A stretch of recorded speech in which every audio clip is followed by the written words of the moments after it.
Good morning दोस्तों। मेरा नाम सचिन प्रताप राजपूत। आपका अपने YouTube channel Siddharth coaching classes में स्वागत है। दोस्तों, हम लोग कोशिका अर्थात सेल का चैप्टर पढ़ रहे थे और इसमें हमने कोशिका के एक दो कोशिकांक भी पढ़ लिए थे। आज हम नेक्स्ट कोशिकांक पढ़ने वाले हैं अंतःप्राद्रव्य जाल का। क्या पढ़ने वाले हैं दोस्तों? देखते हैं हम अंतःप्राद्रव्य जाल का।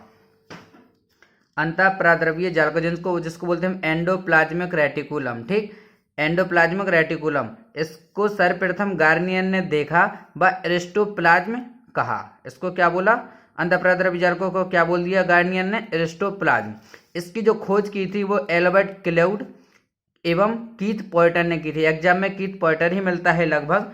अब हम देखते हैं कि अंतःप्राद्रव्य जाल का जो होती हैं अर्थात एंडोप्लाज्मिक रेटिकुलम जो होती हैं वो दो प्रकार की होती हैं। एक होती है चिकनी अंतःप्राद्रव्य जाल का, चिकनी अंतःप्राद्रव्य जाल का, और दूसरी होती है खुरदरी। चिकनी को बोलते हैं स्मूथ एंडोप्लाज्मिक रेटिकुलम, खुरदरी को बोलते हैं रफ एंडोप्लाज्मिक रेटिकुलम। ठीक है, तो जैसे कि ये केंद्रक है, केंद्रक के बाहर चारों ओर क्या लगी रहती हैं? आपके अंतःप्राद्रव्य जाल का लगी रहती है। ठीक है, ऐसी इस टाइप से। ठीक है, तो जो केंद्रक के पास वाली होती है उस पर राइबोसोम लगे रहते हैं। क्या लगे रहते हैं? राइबोसोम। तो उसको बोलते हैं खुरदरी अंतःप्राद्रव्य जाल का, जैसे इस टाइप से। और जो कोशिका झिल्ली के समीप होती है उसको बोलते हैं हम चिकनी वाली। ठीक है, चिकनी अंतःप्राद्रव्य जाल का। आगे देखते हैं हम कि अंतःप्राद्रव्य जालिका को झिल्लियों का तंत्र कहा जाता है। क्यों कहा जाता है? क्योंकि ये कोशिका यह है केंद्रक, और ये कोशिका झिल्ली से लेकर केंद्रक झिल्ली तक क्या है? झिल्लियों का क्या रहता है? तंत्र रहता है। इसलिए क्या बोल देते हैं हम? झिल्लियों का तंत्र बोल देते हैं। फिर आगे देखो, यह वास्तविक रूप से यूकैरियोटिक कोशिकाओं में पाया जाता है। किसमें? यूकैरियोटिक कोशिका। यूकैरियोटिक कोशिका अर्थात जो पूर्ण विकसित कोशिका होती है जिसमें केंद्रक होता है, केंद्रक झिल्ली होती है। आगे देखो, एंडोप्लाज्मिक रेटिकुलम अंतःप्राद्रव्य जाल का जिसको बोलते हैं वो स्तनधारियों की आरबीसी मतलब लाल रुधिर कणिकाओं में अनुपस्थित होती है। ठीक है, आरबीसी किसमें होती है? स्तनधारी। स्तनधारी जैसे कि हम लोग भी क्या है? स्तनधारी। कोई भी जानवर हो वो भी क्या है? स्तनधारी। ठीक है, आगे देखते हैं हम ईआर के घटक कौन कौन से हैं। ईआर के तीन प्रमुख घटक हैं। पहला सिस्टर्नी, दूसरा पुटिका, तीसरा नलिका।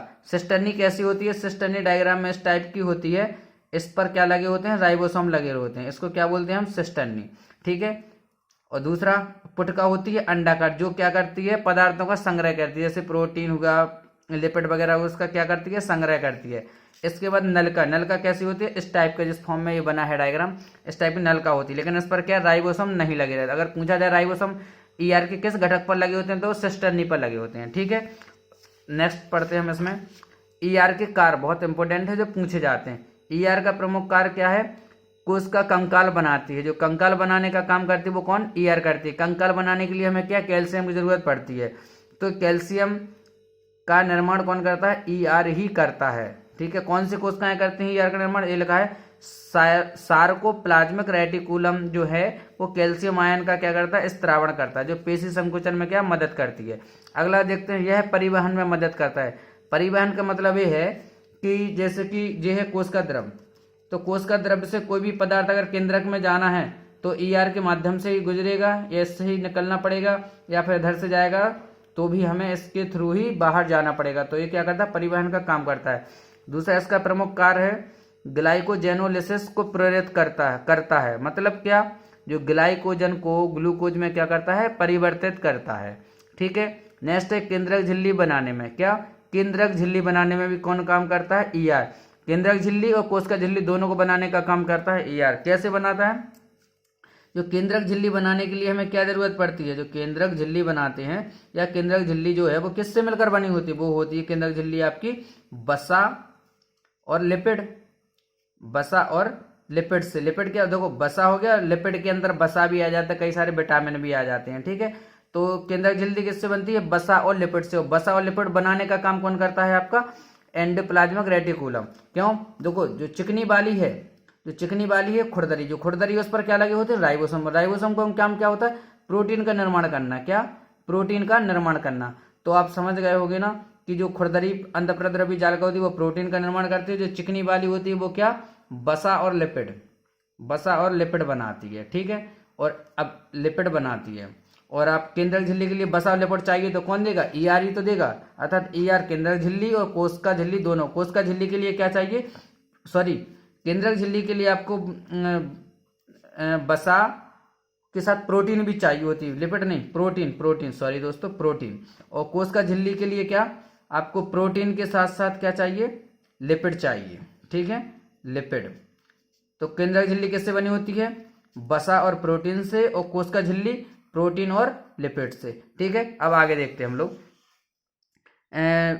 डिक्टोसिफिकेशन या निराविषीकरण, अर्थात कोशिका से विषैले पदार्थ अलग करता है। तो देखो कोशिका से विषैले पदार्थों को अलग करता है कौन, ईआर। कैसे, देखो आपने देखा था कि लीवर है, लीवर का मुख्य काम क्या होता था, यकृत का मुख्य काम होता, मतलब यकृत क्या करता है, तो विषैले पदार्थों को सही से क्या बाहर निकालने का काम करता था यकृत। एक्चुअल में वहां ईआर होता है, और ईआर ही ये काम करवाता है, ठीक है। नेक्स्ट पॉइंट है कोशिका द्रव्य में केंद्रक के मध्य, कोशिका द्रव्य व केंद्रक के मध्य पदार्थों का, जिसमें मुख्यतः प्रोटीन होता है, का परिवहन होता है। उसने क्या बोला, कोशिका द्रव्य से केंद्रक तक जाना है तो मुख्य इधर से इधर तक पदार्थ ले जाने का काम कौन करता है, ईआर ही करता है, ठीक है।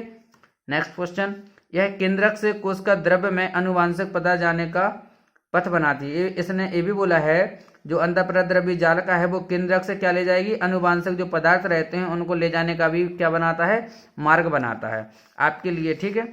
इंपोर्टेंट कौन कौन से ध्यान देना है इसमें हम बता देते हैं भैया, निराविषीकरण वाला, केंद्रक झिल्ली वाला, ग्लाइकोजन वाला, परिवहन वाला, ठीक है, ये इंपोर्टेंट पॉइंट है। नेक्स्ट है कोशिका विभाजन के समय केंद्रक झिल्ली बनाने में मदद करता है। वही कोशिका विभाजन मतलब क्या, जब नई कोशिका बनेगी तो वहां पर केंद्रक झिल्ली बनाने का काम करता है। केंद्रक झिल्ली कैसे बनती है हमने अभी हाल बता दिया। बसा और प्रोटीन की जरूरत होती है तो वो किससे मिल जाती है आपको, ईआर से, इसलिए केंद्रक झिल्ली का निर्माण कौन करता है, ईआर ही करता है। दोस्तों नेक्स्ट पढ़ते हैं हम लोग गोल्जी बॉडी। हम लोग डेली 2 कोशिकांग पढ़ेंगे, छोटे रहेंगे तो 3, बड़े बड़े रहेंगे तो 2। गोल्जी बॉडी या गोल्जी काय बोलते हैं जिसको। देखो इसका सबसे इंपोर्टेंट क्वेश्चन ये है कि इसकी खोज किसने की, कैमिलो गोल्जी ने इसकी खोज की थी, ठीक है। इन्होंने उल्लू एवं बिल्ली की तंत्रिका कोशिका का परीक्षण किया था, उस समय इन्होंने गोल्जी कॉय की खोज की थी, ठीक है। गोल्जी कॉय को लियोमॉर्फिक, क्या लियोमॉर्फिक कोशिकांग कहते हैं। क्या बोलते हैं, लियोमॉर्फिक कोशिकांग कहते हैं, क्योंकि अलग अलग कोशिकाओं में इसकी इसको अच्छे से चित्र का डायग्राम ले लेना, फोटो खींच लेना मतलब, ठीक है। आगे देखते हैं। अब देखते हैं क्या बोला इसके गोल्जी कॉय ने, क्योंकि अलग अलग कोशिकाओं में इसकी संरचना क्या अलग अलग होती है, इसलिए इसको क्या बोलते हैं, लियोमॉर्फिक, ठीक है, क्या बोलते हैं, लियोमॉर्फिक। आगे देखते हैं हम, ये यूकैरियोटिक कोशिकाओं में उपस्थित होते हैं। जो गोल्जी काय होते हैं वो किस में होते हैं, यूकैरियोटिक में। अभी एंडोप्लाज्मिक रेटिकुलम पड़ा, वो भी किस में होता है, यूकैरियोटिक में। नेक्स्ट पॉइंट है जीवाणु नीले हरे शैवाल, नील हरित शैवाल बोलती है, नीले हरे शैवाल माइकोप्लाज्मा में नहीं पाया जाता, गोल्जी काय इनमें नहीं पाया जाएगा, ठीक है। आगे देखो मानवों की आरबीसी पादपों की चालनी नलिका कवकों ब्रायोफाइट्स टेरिडोफाइट के युग्मकों में भी ये क्या नहीं होती या अनुपस्थित होते हैं, ठीक है। आगे देखो गोल्जी काय को पादपों में क्या डिक्टियोसोम बोलते हैं, क्या बोलते हैं, डिक्टियोसोम। देखो मानवों में या जंतुओं की कोशिका में क्या बोलते हैं, गोल्जी काय या गोल्जी बॉडी, लेकिन पादपों में से को क्या बोल देते हैं, डिक्टियोसोम बोला जाता है, ठीक है। इसका जो इंपोर्टेंट जो कार्य है वो देखो आपके लिए जरूरी है। गोल्जी उपकरण इस सबसे आईएमपी पॉइंट है, आपको इसको याद रखना है, ये तो हमेशा एग्जाम में पूछा जाता है। गोल्जी उपकरण अंतःप्रद्रव्य जालिका से बने पदार्थ जैसे प्रोटीन, वसा आदि को अपने अंदर समाहित करके रखते हैं। यह पैक हुए पदार्थों को कोशिका के अंदर तथा बाहर करते हैं, इसलिए इसे कोशिका का यातायात प्रबंधन कहते हैं। इसका देखो आप डायग्राम के थ्रू इसको काम समझो, इंपोर्टेंट है आपके लिए। गोल्जी बॉडी ए अब मान के चलो, ए है कोशिका, ए है केंद्रक, केंद्रक के चारों ओर क्या है, अंतःप्रद्रव्य जालिका, इधर क्या है, गोल्जी बॉडी। तो ये क्या करता है, जो केंद्रक जो कोशिका के जो अंतःप्रद्रव्य जालिका प्रोटीन बनाएगी, लिपिड बनाएगी, ठीक है, बसा बनाएगी, उन सबको क्या करता है अपने अंदर समाहित करके रखता है। इधर से निकल कर कहाँ चले जाते हैं, इधर चले जाते हैं। इधर से कहाँ जाते हैं हम वो भी आपको बता देंगे अभी, ठीक है। तो इधर से निकल कर कहाँ जाते हैं, इसमें, तो ये अपने अंदर क्या करता है समाहित करके रखता है, इसलिए हम इसे क्या बोल देते हैं, प्रबंधन, यातायात प्रबंधन। ट्रैफिक पुलिस का काम कर, जैसे ट्रैफिक पुलिस होती है ना, यातायात प्रबंधन का काम करती है, इसलिए इसको क्या बोल देते हैं हम, यातायात प्रबंधन बोल देते हैं, या पुलिस मैन भी बोल देते हैं कभी कभी। अगला है पॉलीसेकेराइड का संश्लेषण करता है, अर्थात शक्कर से जटिल शक्कर बनाता है, ठीक है। शक्कर से क्या बनाता है, जटिल शक्कर, या कार्बोहाइड्रेट से जटिल शक्कर बनाता है। ये आपके लिए इंपोर्टेंट नहीं है, सबसे ज़्यादा इंपोर्टेंट पॉइंट ए था, ठीक है, तो इसको आप कॉपी कर लेना। अगला है गोल्जी उपकरण व अंतःप्रद्रवी जालिका द्वारा ही लाइसोसोम का निर्माण होता है। लाइसोसोम का निर्माण कैसे होता है, गोल्जी उपकरण और अंतःप्रद्रवी जालिका। कैसे, देखो लाइसोसोम कैसे बनता है, इन दोनों से। देखो लाइसोसोम क्या होता है, लाइसोसोम को हम आत्महत्या की थैली बोलते हैं, क्योंकि इसके अंदर बहुत सारे क्या रहते हैं, एंजाइम वगैरह रहते हैं, और ये क्या है, एक थैली के रूप में रहता है। मान के चलो आप, ये थैली हो गई, इस थैली के अंदर क्या है, बहुत सारे एंजाइम है। तो जो एंजाइम कौन देगा, एंजाइम जो मिलेंगे वो उसको मिलेंगे किससे, आप इसको अंतःप्रद्रवी जालिका से इसको क्या मिल जाते हैं, एंजाइम। और जो थैली बनाने का काम कौन करता है, गोल्जी उपकरण से क्या होता है, थैली बन जाती है इसकी, ठीक है। ठीक, आप इसको ऐसे समझ सकते हो। और एक क्या करती है, और इससे क्या हो जाता है, लाइसोसोम का निर्माण हो जाता है, ठीक है दोस्तों। तो समझ गया ना कि लाइसोसोम का निर्माण कैसे होता है। देखो जिसके लिए जो एंजाइम है वो आपके गोल्जी का से अंतःप्रद्रवी जालिका से मिल जाएंगे। जो गोल्जी उपकरण क्या है, इसके चारों ओर एक झिल्ली का निर्माण कर देगा, अर्थात एक थैली बन जाती है, ठीक है, जिससे लाइसोसोम का निर्माण हो जाता है। ठीक, आगे पढ़ते हैं। गोल्जी का पादप कोशिकाओं के विभाजन के समय कोशिका प्लेट बनाने में सहायता करता है। ये भी आपके लिए इंपोर्टेंट है, ए भी आपके लिए इंपोर्टेंट है, और ए भी है, ठीक है। शुक्राणु के शीर्ष पर एक्रोसोम का निर्माण करता है। शुक्राणु के शीर्ष पर क्या, एक्रोसोम का निर्माण करता है। ये भी आपके लिए इंपोर्टेंट है, कौन करता है, लाइसोसोम, सॉरी गोल्जी उपकरण।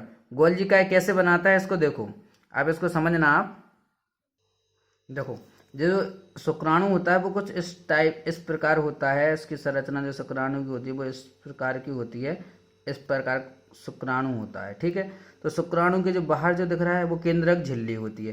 केंद्रक झिल्ली के अंदर क्या रहेगा, केंद्रक रहेगा, और केंद्रक के इधर क्या रहता है, इधर ये रहता है एक्रोसोम, इसको बोलते हैं हम एक्रोसोम। जो क्या करता है, इधर मान लो जो शुक्राणु है, जब वो अंडाणु से मिलता है शुक्राणु, तो अंडाणु मान लो ए है, तो इसको भेदने का जो काम करते हैं, जो शक्ति रहती है वो एक्रोसोम के द्वारा मिलती है। तो एक्रोसोम क्या है, इसके अंदर चला जाता है अंडाणु के अंदर, ठीक है। तो जो एक्रोसोम का जो निर्माण होता है वो किससे होता है, वो गोल्जिकाय उपकरण से होता है, या गोल्जिकाय बॉडी से होता है, ठीक है। इसका जो निर्माण होता है गोल्जिकाय बॉडी से होता है। नेक्स्ट पॉइंट देखते हैं हम लोग, इसका अच्छे से स्क्रीनशॉट ले लेना और लिख लेना। इसके आगे अंडे पर स्थित पीतल झिल्ली का निर्माण गोल्जिकाय से होता है। जो अंडा होता है उसके ऊपर जो पीला पीला आवरण होता है, पीत झिल्ली है, पीतल झिल्ली नहीं, पीत झिल्ली का निर्माण कैसे होता है, गोल्जिकाय से या गोल्जी बॉडी से होता है। हेमीसेलुलोज का निर्माण भी गोल्जिकाय के द्वारा होता है।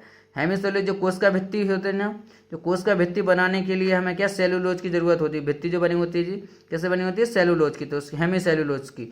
तो वो ये बनाने का काम कौन करता है, हेमीसेलुलोज, वो भी गोल्जिकाय से ही बनता है, ठीक है। हेमीसेलुलोज क्या होता है, एक जटिल पदार्थ होता है जिसकी वजह से कोशिका भित्ति क्या, कठोर होती है, या ये बहुत मजबूत होती है। अर्धपारगम, ये अर्धपारगम नहीं होती है, ठीक है। अगला क्वेश्चन है, कोशिका झिल्ली के अंदर उपस्थित कार्बोहाइड्रेट का निर्माण भी गोल्जिकाय के द्वारा ही होता है। बस, कोशिका झिल्ली के अंदर उपस्थित कार्बोहाइड्रेट का निर्माण भी किससे होता है, गोल्जिकाय से होता है। तो आज हम लोग इतना ही पढ़ते हैं, डेली कम ही कम पढ़ेंगे ताकि आपका अच्छे से नोट्स कवर होता जाए, बनता जाए, और आपको अच्छे से समझ में आए। आशा करता हूँ कि आज का सेशन आपको समझ में आया होगा। यदि आज का सेशन आपको समझ में आया है तो चैनल को लाइक, कमेंट, सब्सक्राइब और शेयर करना ना भूलें। थैंक्स, बाय बाय दोस्तों।